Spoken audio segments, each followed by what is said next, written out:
Right, so in this video I'm going to have a look at the Junior Cert Higher Level Maths Paper 1 2017. This is question 12 and I'll do question 13 as well. So the first part of this question just asks us to factorize this expression here. So let's write it down. So it's going to be n squared minus 11n plus 18. So we've got to factorize this here. So usually you do two brackets here. We factorize the n squared, that's going to be n times n. If you take 18, there are a few different factors. There's 1 times 18 we could use. We could use 2 times 9. We could use 3 times 6.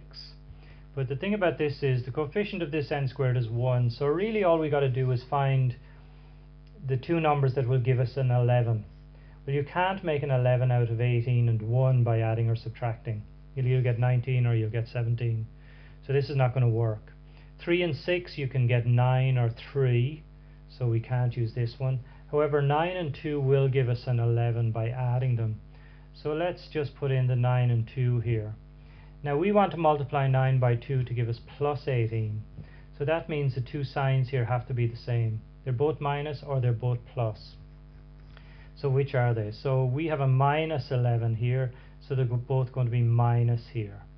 Now just to double check that, n times n will give me n squared, minus 9 times minus 2 will give me plus 18. Just to check the one in the middle here, you do this kind of thing here. We're going to multiply these two and add them. So minus 9 times n is minus 9n. n times minus 2 is minus 2n.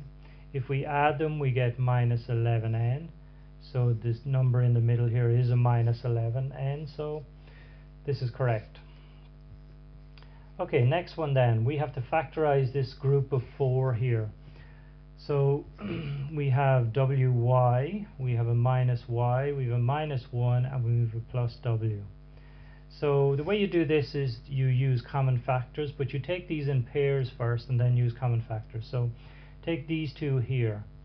We can take out a common factor of y here. So y times w will give me wy, and y times minus 1 will give me minus y here. If I take out a minus 1 here, because there's a 1 here and a w here, so all I can take out here is really is a 1. So I just need to multiply this by 1, and this by minus will give me plus w. However, if you look at this, you'll find that you've got the same numbers and letters in both brackets here. However, the signs are wrong. We have a plus w here, we have a minus w here. We have a minus 1 here, we have a plus 1 here. And we can't proceed unless we have exactly the same terms in each bracket. So how are we going to get around that? Well, if I do nothing with this one here, what I can do is just change this sign here to a plus 1. So we're going to work from here up to our original line again. So plus 1 times what will give me minus 1? Well, it will have to be minus 1. Plus times minus is minus. 1 times 1 is 1. Now plus times what will give me a plus 1 times what will give me a plus w? Well, it's just plus w. Plus times plus is plus. 1 times w is w. Now you see we have both, in both brackets we have the same thing. We've got a plus w, we've got a minus 1, we've got a minus 1. They're the wrong way around, but it doesn't matter, you can switch these two here. So next thing you do is write down what's in the bracket. Because it's the same thing in both brackets, we can just write it down once here, and then you write down the other two terms, this y and this plus 1 here. Okay, and that's it really. All I've done here in this last line is factorize this line here. I've taken out a common factor of w minus 1. And that's it for part B. Let's have a look at part C here. We have these two fractions here, and we've got to substitute in x is equal to 4. So instead of x here, we've got to put in 4. We've got to work it out then. So let's do that. We've got 5 over 3 times 4. Remember, you got to put it in brackets here because it's multiplied. 3x means 3 times x. We have a 7 here, and we've got 6 bracket again 4 minus 12. So all we've done is we've taken these two fractions, substituted in 4x, the number 4. So let's work this out then. We've got 5 over, well, 3 4s, 12, 12 minus 2, 10. We've got 7 on the top, 6 4s, 24, 24 minus 12, 12. Okay, so now we've got to add these two fractions, or in this case subtract them. So I'm going to find a common factor. Common factor here, the lowest one would be 60. What do you do to 10 to turn it into 60? Well, you multiply by 6. So multiply 5 by 6, you get 30. What do you do to 12 to turn it into 60? Well, you multiply by 5. So multiply 7 by 5, you get 35. So I'm just going to move over here a little bit now, just because I'm running out of room. So I've got minus 5 over 60. 30 minus 35 is minus 5 over 60. You've got to simplify this, so it just becomes minus 1 over 12. And this is our answer here. Okay, next one. Use factorizing to simplify this thing here. So let's just write it down. Well, we have 4e squared minus 9. And on the bottom we've got 2e squared plus 3e minus 9. Okay, so for junior cert you've got 4 types of factorizing you've got to be able to do. You have a common factor, which we've done. You've got difference of two squares, which we're about to do. You've got a group of 4, which we've just done. And you have a quadratic trinomial, which we have done, and we're going to just about do again. So this number on the top here, this term on the top here, the numerator, is in fact the difference of two squares. You've got to make it look like the difference of two squares, and the way we're going to do that is change the 4e squared into 2e all squared, because remember the 4 is not squared here. Now we have something squared minus, there's nothing squared here, so you've got to make it something squared. So 9 is actually 3 squared. Now we've got two terms squared and subtracted, so that is the difference of two squares. On the bottom here we've got a quadratic trinomial, which again we've got to factorize. So we have a 2e squared, so it's going to be 2e times e will give me 2e squared. We have this 9 here. Now the 9 could be 9 times 1 or 3 times 3. I know by looking at these, and the fact that I've done loads of these before, it's going to be 3 times 3. And I also need a minus 9, so the two signs here have to be different. I want a plus in the middle here, so the larger one here has to be plus, this one here has to be minus.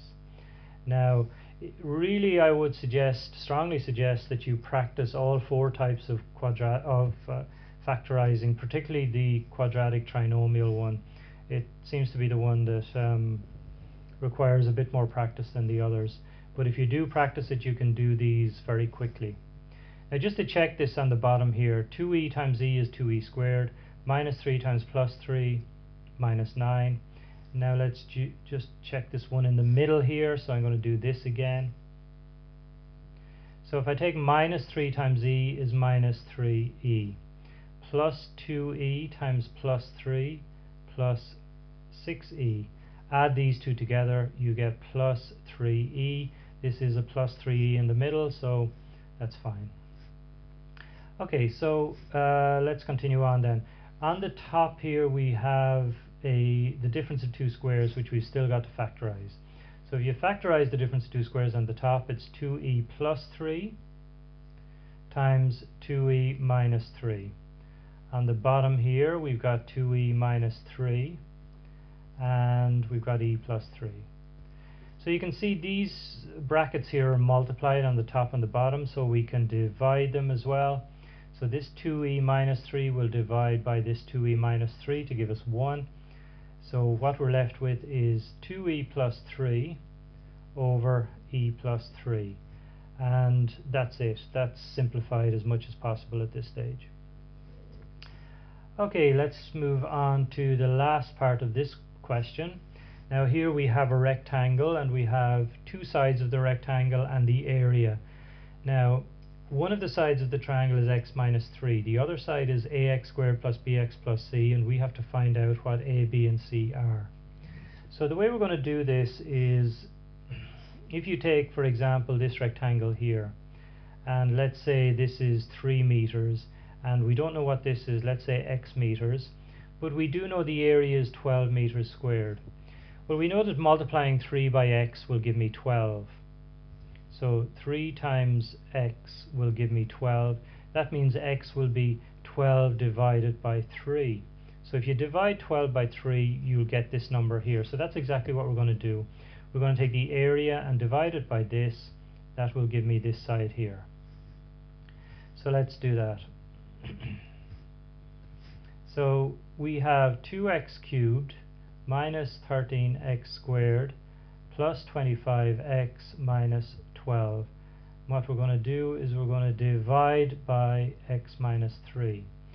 So the way we're going to do this is divide the x into the 2x cubed. So we have 2 times x times x times x. We're going to divide that by an x. So what we end up with is 2x squared. 2x squared here. You take this 2x squared, you multiply it by both of these and put your answer underneath here. So 2x squared times x is 2x cubed.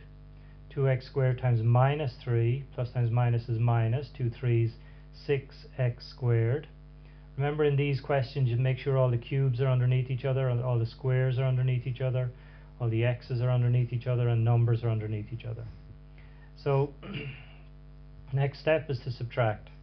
So we're going to subtract these two. Minus 2x cubed plus 2x cubed, 0. Minus times minus is plus. This is actually plus now. So we have minus 13x squared plus 6x squared. That gives me minus 7x squared. Now the next thing we're going to do is take this 25x and we're going to bring it down here. So that gives me plus 25x. Okay, so now all we got to do is start all over again. Same procedure again. Take this x, divide it into minus 7x squared. My answer there will be a minus, because plus divided by minus is minus. X into 7x squared is 7x. Take this 7x, multiply it by these two here, put your answer underneath here. So minus times plus is minus, 7x times x is 7x squared.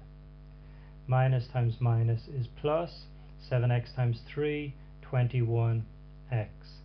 Put a line underneath and subtract again.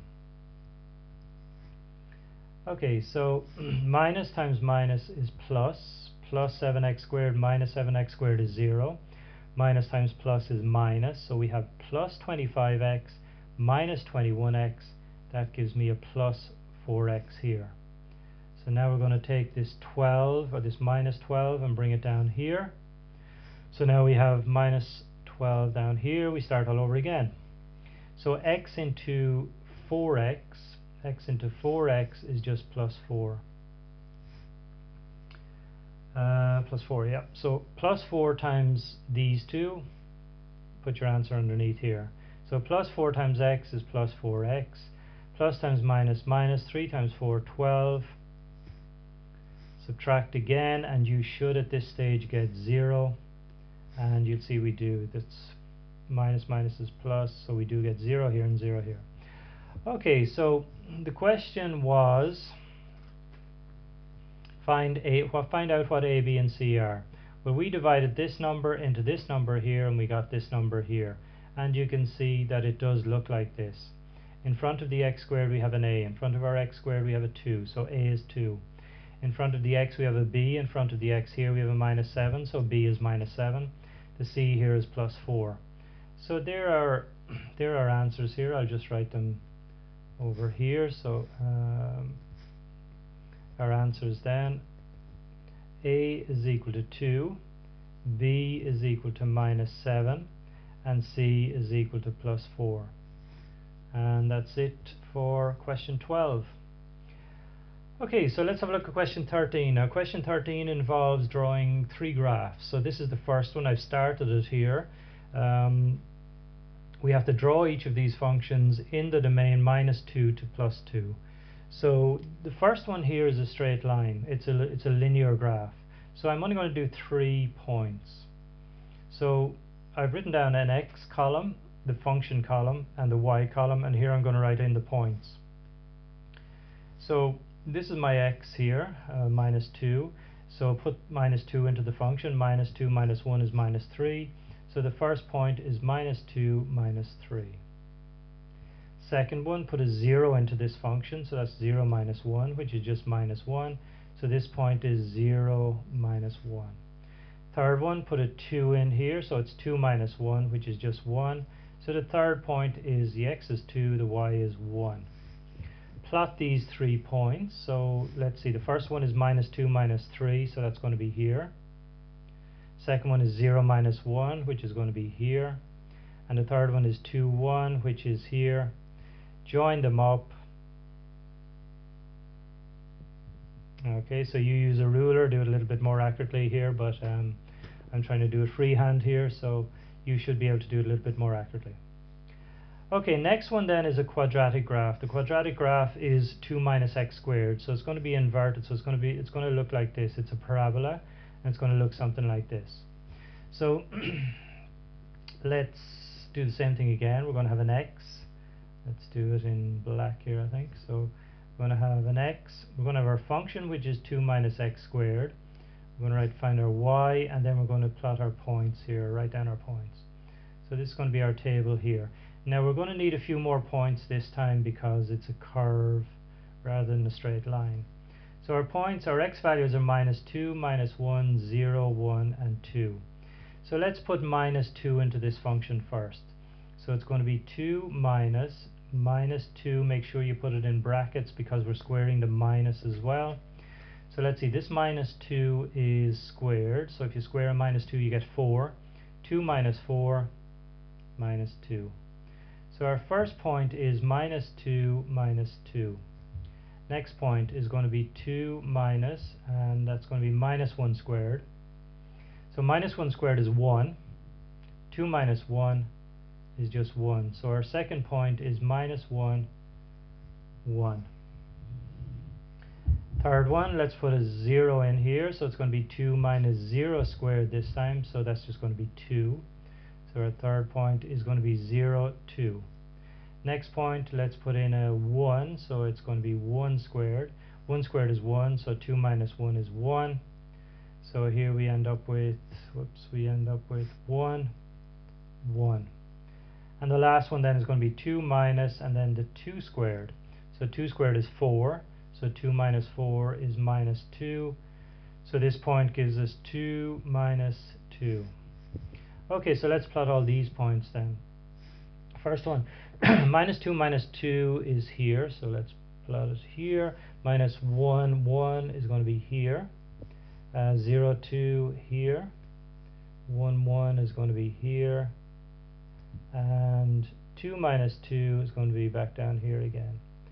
So again, draw the graph. So it kind of goes up around here. Oh, okay, so that's a little bit shaky around here. You can do it a little bit more accurately, I would imagine. So it should be a nice smooth curve around here. Okay, so that's the second one. Let's do the last one then. The last one is actually an exponential graph. So that's going to go up in this direction here. So let's just write down the domain first of all. So again, we're going to do the same thing again. So we're going to have our x. We're going to have our function, which is 2 to the power of x. We're going to have y, and then we'll put our points here. So again, we're going to need a few points again here because it's a curve. So we'll do minus 2, minus 1, 0, 1, and 2. So we've got 2 to the power of minus 2, 2 to the power of minus 1, 2 to the power of 0, 2 to the power of 1, 2 to the power of 2. 2 to the power of 2 here. Now let's look at the first one, 2 to the power of minus 2. 2 to the power of minus 2. Now you should remember from your laws of, or your rules of indices, that 2 to the power of minus something is 1 over 2 to the power of plus something. So 2 to the power of minus 2 is 1 over 2 to the power of plus 2, which is 1 over 4. So here we get 1/4. So this point here is minus 2, 1/4. Next one is 2 to the power of minus 1. So 2 to the power of minus 1 is going to be 1 over 2 to the power of plus 1, or just a half, 1 over 2. So here our point is, well, this is going to be a half here. So our point is minus 1 1/2. Now we have 2 to the power of 0, again from your rules of indices here, anything to the power of 0 is just 1. So this point here is 0, 1. Here we have 2 to the power of 1, so that's 2. So our point is 1, 2. And our last one we have 2 squared, which is 4. So that's going to be 2 and 4 as our y coordinate here. So let's plot all of these. Well, first one is minus 2 a quarter. Well, there's minus 2. A quarter is around here. Next one is minus 1 1/2. Well, there's minus 1. We'll go up a little bit, so there's half there. We have 0, 1, so that's going to be here. We have 1, 2, so there's 1, there's 2 here. And we have 2, 4, so there's 2, there's 4 here. So again, you've got to join these up. So let's see, we're going to go. So it should be a curve. Don't join these with straight lines, and do it as accurately as you can. Okay, so that's it for question 13.